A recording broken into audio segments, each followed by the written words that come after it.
Hello friends, welcome to the channel. अब ये news सुनकर काफ़ी लोगों को प्राउड फील होने वाला है कि हमारे देश का स्टॉक मार्केट दुनिया में one of the fastest stock market बनने जा रहा है। सो यहाँ मेरा स्टॉक मार्केट को फास्ट बोलने का मतलब क्या है कि ऑल ओवर द वर्ल्ड जब भी कोई शेयर मार्केट से कोई भी शेयर सेल करता है या कोई भी शेयर बाय करता है तो जनरली उसे 2 से 3 दिन का समय लगता है उसके शेयर्स उसके डीमैट अकाउंट में आने के लिए, या किसी ने शेयर अपना बेच दिया तो डीमैट अकाउंट में उसके पैसे आने के लिए जनरली 2 से 3 दिन का समय लगता है। सो स्टॉक मार्केट में लगने वाले इस 2 से 3 दिन के समय को जनरली हम स्टॉक मार्केट की भाषा में T+2 डे कहते हैं। सो T+2 डे के बारे में तो जनरली सबको पता ही होगा, जो भी लोग स्टॉक मार्केट में ट्रेडिंग वगैरह करते हैं। लेकिन जो लोग न्यू है स्टॉक मार्केट में या रिसेंटली इन्वेस्टमेंट करना या ट्रेडिंग करना शुरू किया है, उन लोगों को थोड़ा कन्फ्यूजन होगा T+2 डे के बारे में।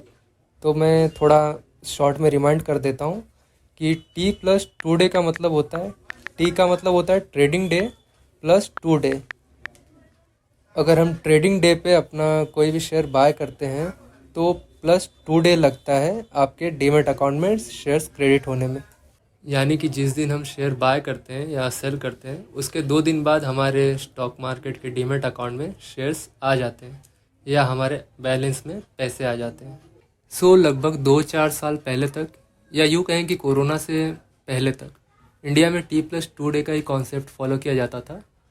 बट कोरोना के बाद जब जब जैसे जैसे मार्केट बढ़ा है वैसे वैसे काफ़ी न्यू इन्वेस्टर्स भी स्टॉक मार्केट में इन्वेस्ट करना शुरू किए हैं।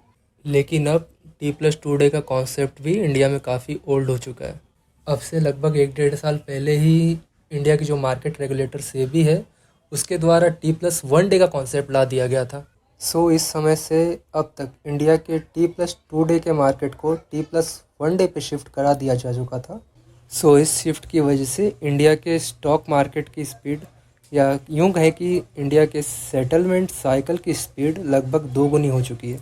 जहाँ दुनिया में 2 से 3 दिन का समय लगता है शेयर मार्केट में किसी शेयर को सेल करने में और बाय करने में, वहीं इंडिया में अब शेयर्स की बाइंग और सेलिंग इंस्टेंट होगी। जैसे यूपीआई में हम इंस्टेंटली किसी को पैसे भेज सकते हैं या पैसे रिसीव कर सकते हैं,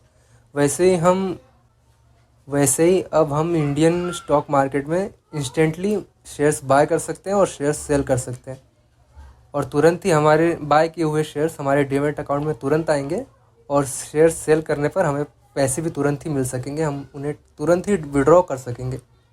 लेकिन लगभग पूरी दुनिया से आगे होने के बाद भी हम अभी चाइना के बराबर तक ही पहुँचे हैं, क्योंकि चाइना भी आज के डेट में T+1 डे के कॉन्सेप्ट को फॉलो करता है। लेकिन अब से सेबी के इस T+0 डे के प्रपोजल के बाद से हम चाइना से भी आगे होंगे, या हम यूँ कहें कि जहाँ चाइना के लोगों के शेयर्स बाय और सेल के सेटलमेंट साइकिल जहाँ 2 दिन में पूरी होगी, वहाँ हम इंस्टेंटली अपने मार्केट में बाइंग और सेलिंग कर सकते हैं शेयर्स की। तो इस तरह हमारा देश भारत दुनिया का एकमात्र ऐसा देश होगा जहाँ ऐसे स्टॉक एक्सचेंज एग्जिस्ट करेंगे जो रियल टाइम बेसिस पर अपने इन्वेस्टर्स को शेयर्स की बाइंग और सेलिंग की फैसिलिटी प्रोवाइड करेंगे। तो जहां लगभग दुनिया के सारे इन्वेस्टर्स 1 या 2 दिन का समय वेटिंग में अपना गुजार देते होंगे कि हमारे शेयर्स कब आएंगे, हमारे शेयर्स के पैसे कब तक हमारे अकाउंट में आएंगे, तो वहीं हम इंडियंस स्टॉक मार्केट में real time basis transaction enjoy कर रहे होंगे। तो जिस तरह से हमारे देश का UPI financial system world famous है, उसी तरह से अब हमारे स्टॉक मार्केट भी वर्ल्ड फेमस हो सकेंगे और बाहर के ज़्यादा से ज़्यादा इन्वेस्टर्स अब हमारे देश में इन्वेस्ट कर सकेंगे। और इस कदम से हमारे देश के फॉरेन इन्वेस्टमेंट अट्रैक्ट करने के चांसेस और बढ़ जाते हैं। और अब ऐसे टेक्नोलॉजिकल इंफ्रास्ट्रक्चर के ऐड ऑन से हमारे देश के स्टॉक एक्सचेंज भी चाइना और अमेरिका के, जो कि 20-20, 25-25 ट्रिलियन डॉलर्स के स्टॉक एक्सचेंजेस के बराबर के होंगे। और ये सब अपनी आंखों के सामने होता हुआ देखने के लिए आई एम वेरी एक्साइटेड, और मैं जानता हूँ आप भी उतने ही एक्साइटेड होंगे। और जो लोग अब तक इस वीडियो को देख रहे हैं, थैंक यू वेरी मच, क्योंकि ये मेरी यूट्यूब पे पहली वीडियो है। और ऐसे एक्साइटिंग न्यूज़ एंड स्टोरीज़ के लिए आप इस चैनल को सब्सक्राइब कर सकते हैं। Thank you so much for watching.